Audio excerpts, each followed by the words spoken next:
Pantheon Rise of the Fallen's creative director, Joppa Perkins, has been on an absolute roll lately, putting to rest some of the community's biggest questions about gameplay. Now, just less than a couple weeks ago, he captured the spotlight in the first ever live video newsletter to answer some burning questions, which I'll provide a link to, but this time he took to a different platform to deliver some more pretty unexpected news. This is BazgrimTV. Learn, laugh, level up.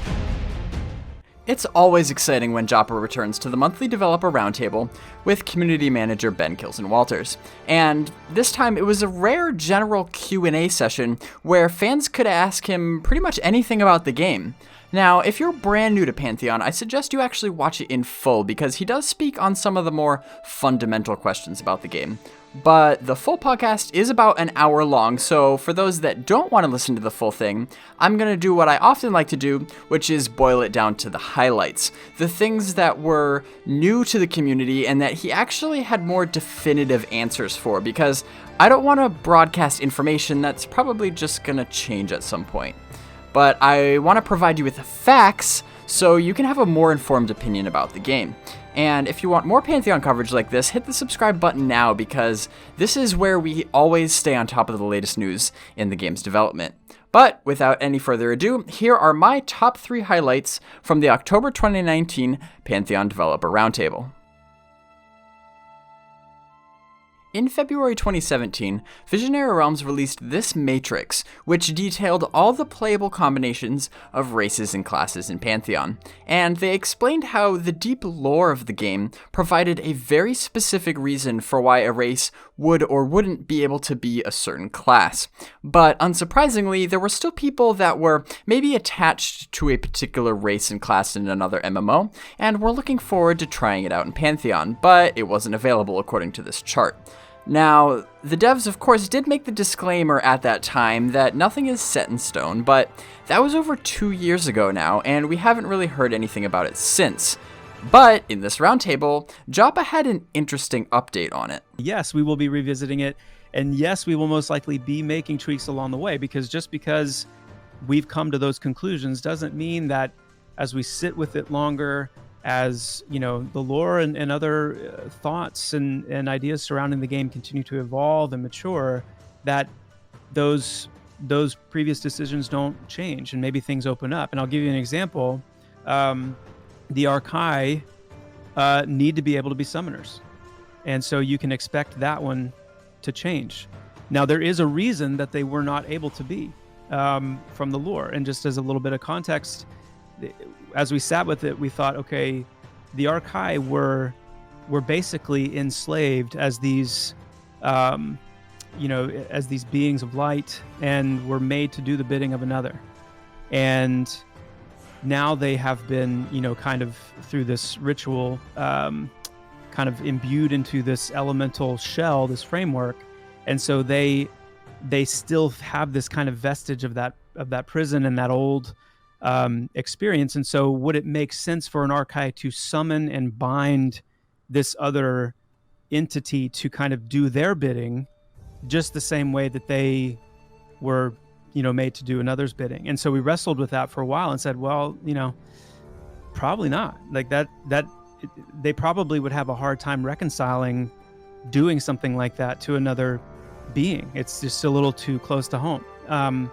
But again, an example of how over time, as we've thought about that and continue to revisit it, and the ways that we're able, with a mature understanding of the Archai, even ourselves, see how that can be possible in the way that they themselves do that kind of thing as a summoner, and even the way that the Archai could even redeem some of that as a summoner in the way that they, I guess it sounds weird to say, but just kind of the relationship that they have with their Archimental, because Archimentals are more than just elementals. That's why they have a different name. We could have just gone with elemental, but they're Archimentals because they're different. And I'm not going to go into all the reasons why now, but you hopefully, at least from what we've shared so far, about the relationship summoners have with their pets and the way that the pets gain their own unique attributes. They can be equipped with unique items, armor, weapons, etc., and are really kind of a secondary character for the summoner.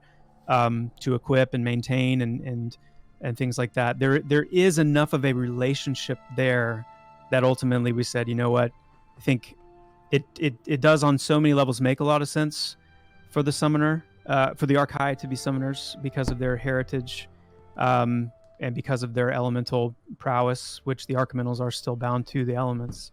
So once we were able to get over that more, philosophical hump, I guess you could say, that's a decision we decided to change. So anyway, long way to say, yes, we do revisit that list. There's other ones in mind that we're looking at and working through, but there is good reason as to why we've made these decisions, and we'll do our best to make sure that they're as appropriate and as enjoyable to you guys as the players as we can. Players of the traditional MMORPGs that Pantheon draws some inspiration from are probably used to needing to carry around food and water just for their character to survive. And while this has so far been the case in Pantheon's pre-alpha testing, Joppa explained how this is an example of a mechanic that is long overdue for some innovation. One of the decisions we've made over the last few months is to move away from food and drink as being just this passive item that you need to have in your inventory just to not get hungry and thirsty. It makes sense.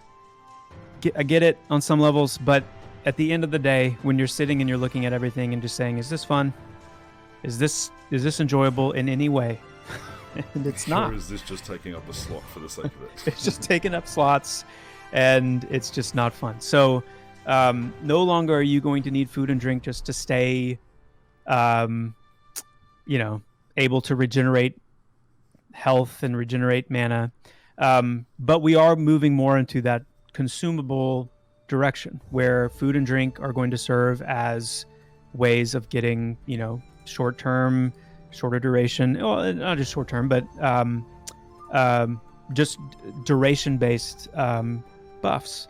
And those, you can expect the traditional fare there. You can expect some of those being more potent, less potent. But that's kind of the direction we're taking food and drink in. So consumables are going to be a thing. Some classes will have consumables they can create on their own. There's a rogue ability called Reddened Elixir that is just another example of one of the many class abilities that aren't currently released publicly. But it's a really cool ability that rogues have that they sacrifice 25% of their health to create a vial of Reddened Elixir that restores 25% of their health.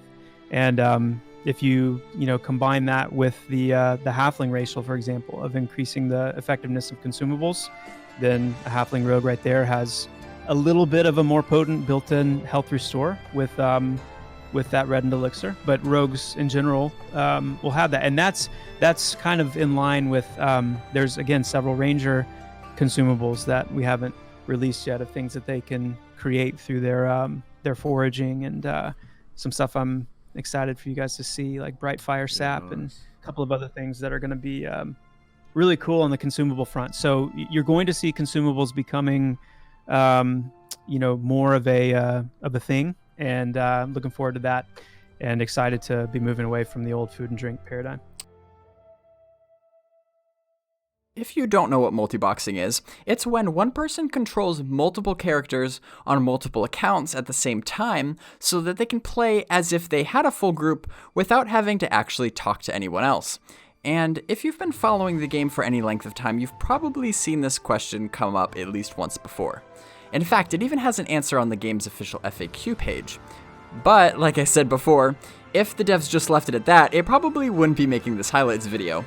So before I go on, I should probably refresh you on what the original answer was. Quote, our reaction to multiboxing is to try something first before we even entertain the idea of artificially restricting it. We want to make combat, especially mid and higher level combat, so tactically intense with so much going on, so much to do, so much to counter, so many companions to keep alive, and the timing of many abilities crucial, that multiboxing is extremely difficult, if not impossible, and likely far inferior to having an actual real person in your group, end quote. But surprisingly, in this roundtable, Joppa actually offered some new insight that differed from that familiar answer. I think we're going to be moving towards more of a hardline approach to prohibit that behavior, because the concern is that it poses too much of a risk to the core values of the game. Being built on that social cooperative spirit, we want to create a living world where players depend on each other and form those social bonds by leaning on other actual players to bring the answer or the solution or the help that particular race and class and player is able to bring. So multiboxing it's another form of soloing, but it bypasses, if you're able to bypass game systems without depending on other players to do so, like the question refers to those class-specific utility abilities.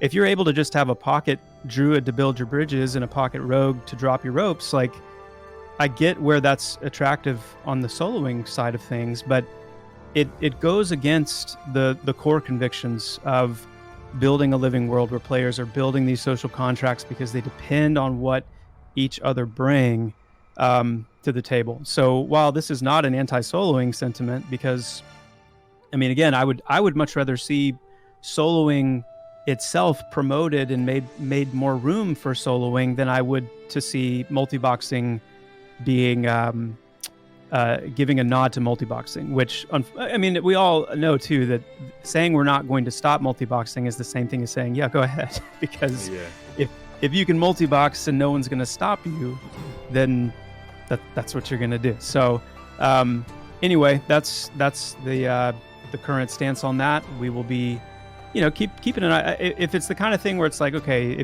if there needs to be a couple of servers, I think it's a little bit of a stretch. But if there needs to be a couple of servers that exist that are multiboxing friendly, sure.